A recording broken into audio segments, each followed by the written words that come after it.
Number 4 અહીંયા શૂન્યનો સરવાળો 1 આપેલો છે, શૂન્યનો ગુણાકાર પણ 1 આપેલો છે. આલ્ફા પ્લસ બીટા બરાબર 1. તેથી આલ્ફા પ્લસ બીટા બરાબર માઇનસ બી છેદમાં એ. માઇનસ બી છેદમાં એ બરાબર 1 ના છેદમાં કઈ નહીં એટલે 1 લખો. હવે માઇનસ જે છે જમણી બાજુ અંશમાં આપી દઈએ. તેથી બી છેદમાં એ માઇનસ 1 છેદમાં 1. ધારો કે બી બરાબર માઇનસ 1 કે અને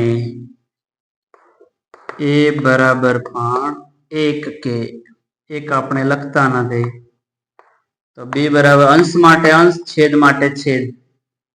બી બરાબર માઇનસ 1 કે, એ બરાબર 1 કે. જ્યાં k is not equal to 0, k belongs to R. કે 0 નથી, કે R ની અંદર આવેલી છે એટલે કે વાસ્તવિક સંખ્યા છે, કે શૂન્યેતર વાસ્તવિક સંખ્યા છે. હવે આપણને એ મળ્યા, બી મળ્યા, હજુ સી ની જરૂર છે. તો સી માટે બીજી શરત આપી છે અહીંયા આલ્ફા ઇન્ટુ બીટા બરાબર 1 આપેલા છે. તેથી આલ્ફા ઇન્ટુ બીટા બરાબર આપણી જોડે સી છેદમાં એ છે.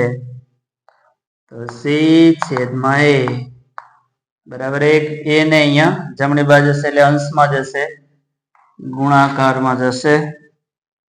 તેથી સી બરાબર એ ગુણ્યા 1 એટલે એ ગુણ્યા 1 એટલે એ. તેથી સી બરાબર અહીંયા એ બરાબર આપણી પાસે કે છે તો એની જગ્યાએ લખી દઈશું કે. તો આ રીતે આપણને એ, બી અને સી ત્રણેય મળી ગયા છે. બહુપદીનું પ્રમાણિત સ્વરૂપ લખીએ. પી ઓફ એક્સ બરાબર એક્સ વર્ગ વત્તા બીએક્સ વત્તા સી બરાબર એ.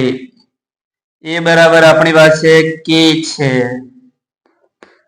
તો કે એક્સ વર્ગ. બી બરાબર માઇનસ કે છે તો માઇનસ કે એક્સ. સી બરાબર કે છે તો સી ની જગ્યાએ કે. ત્રણ પદમાંથી કે કોમન કાઢો તો કે. અહીંયા કે બાર આવશે એટલે એક્સ વર્ગ વધશે, અહીંયા કે બાર આવશે એટલે એક્સ વધશે, અહીંયા કે બાર આવશે એટલે 1 વધશે. અહીંયા કારણ લખીએ.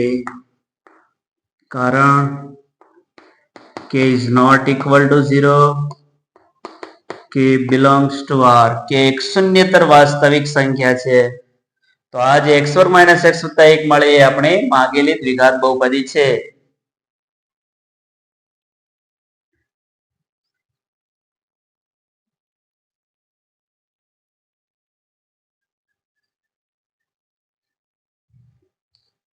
નંબર 5 અહીંયા શૂન્યનો સરવાળો એટલે કે આલ્ફા પ્લસ બીટા બરાબર માઇનસ 1/4 આપેલા છે અને શૂન્યનો ગુણાકાર એટલે કે આલ્ફા ઇન્ટુ બીટા બરાબર 1/4 આપેલા છે. એના ઉપરથી આપણે જે દ્વિઘાત બહુપદી છે એના સહગુણકો એ, બી અને સી મેળવીએ. આપણે દ્વિઘાત બહુપદી છે એનું પ્રમાણિત સ્વરૂપ પી ઓફ એક્સ બરાબર એક્સ વર્ગ વત્તા બીએક્સ વત્તા સી. આની અંદર એ, બી અને સી ની કિંમતો મેળવીને આમાં મૂકી દો એટલે આપણને દ્વિઘાત બહુપદી મળી જાય. આલ્ફા પ્લસ બીટા બરાબર માઇનસ 1/4. હવે આલ્ફા પ્લસ બીટા બરાબર આપણી પાસે છે માઇનસ બી છેદમાં એ. તો અહીંયા લખીએ માઇનસ બી છેદમાં એ બરાબર માઇનસ 1/4.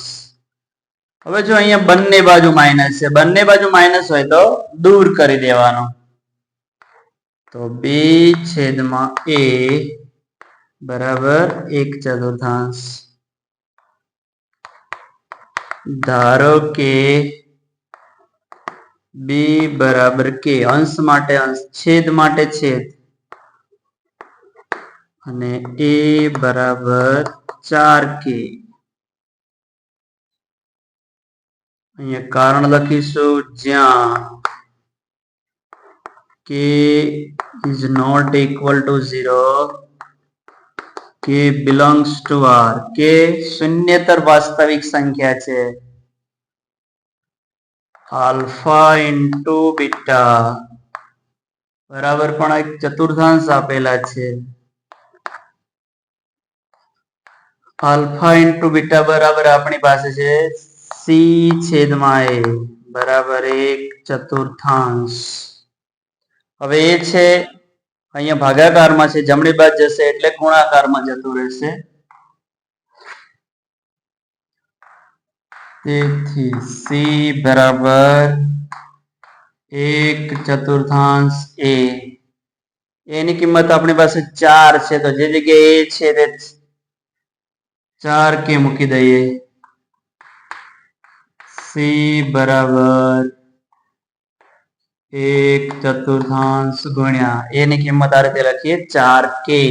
એની જગ્યાએ 4k. હવે 4 અંશમાં છે, 4 છેદમાં છે, 4 4 ઉડી જશે. તેથી સી બરાબર 1k. તો આપણી પાસે હવે એ બી અને સી ત્રણે ત્રણની કિંમતો છે. એકવાર દ્વિઘાત બહુપદીનું પ્રમાણિત સ્વરૂપ લખીએ. p of x બરાબર ax વર્ગ વત્તા bx વત્તા c. a બરાબર 4k x વર્ગ, b બરાબર 1k અને c બરાબર પણ 1k. ત્રણે ત્રણમાંથી k કોમન કાઢીએ તો k 4k બાર આવી ગયા, x વર્ગ વધ્યા, k બાર આવી ગયા, x વધ્યા, k બાર આવી ગયા, 1 વધ્યા. તો આ આપણી દ્વિઘાત બહુપદી મળી ગઈ છે. અહીંયા નાનકડું કારણ લખીએ. k is not equal to 0, k belongs to R, because k શૂન્યતર વાસ્તવિક સંખ્યા છે. આ રીતે આપણે દ્વિઘાત બહુપદી મેળવી શકીએ.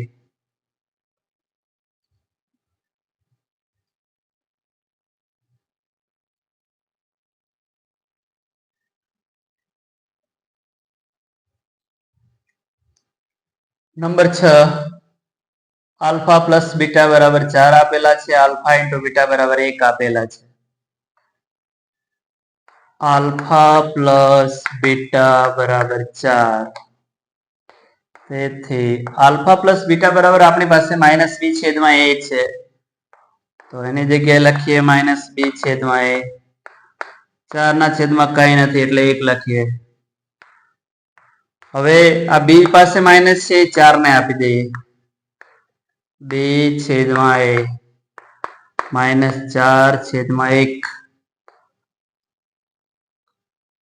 ધારો કે